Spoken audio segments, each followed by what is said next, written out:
Welcome back to Palmer's on Holiday. We stayed in an ocean view room, Deck 5, room 5332 on Carnival Adventure in July 2026.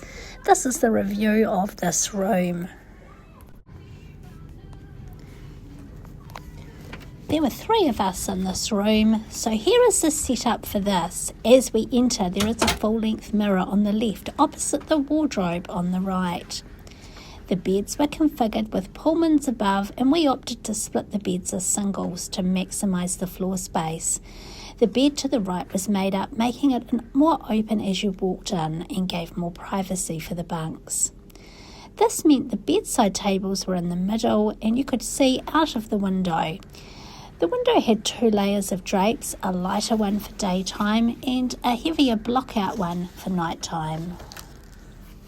The window was a decent size, but due to the headboard, you couldn't sit in the window space. There were switches on the base of the lamps, and the light switches for the main lighting was on the wall above. Each bedside had 2 drawers, although they were not smooth to open due to the age of the room. The top bunk had its own light on the wall. The ladder only attached to the side of the bunk and not the end. Just something to be aware of. As normal, there is a cooker, a cooler in the room, and it worked well to chill the drinks and keep them lovely and cold. We brought on board our own cans for this short cruise, so it made it cost effective. There's another shelf that we took out of the fridge to fit a bottle of wine inside. The TV is an older style TV, but it had enough to watch with several movie channels and movies on rotation. You could still watch the TV from the top bunk, but it was a little bit more difficult.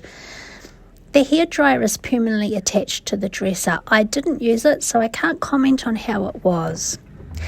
There is an Australian-New Zealand plug, and underneath there are 2 USBs. The telephone is also located here.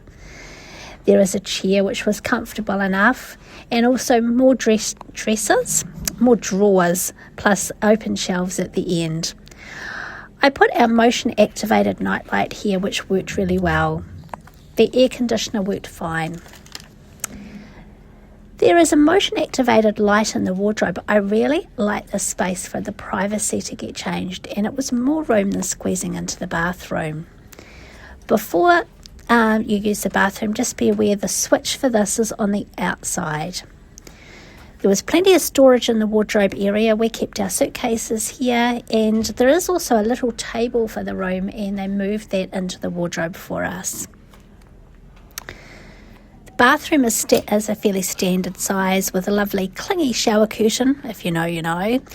It was clean and functional. The water pressure was okay, but for a decent hair wash it might be a little bit light. There was hand wash, shower gel and shampoo included, and they had a pleasant enough smell. Safety instructions were on the back of the door, and that also showed the layout of the ship. The cabin was well located and quiet, and it was close enough to the atrium, but no surrounding noise. So I would definitely stay in this room again. It was a great room to stay in. Thanks again, and we'll look forward to seeing you again shortly.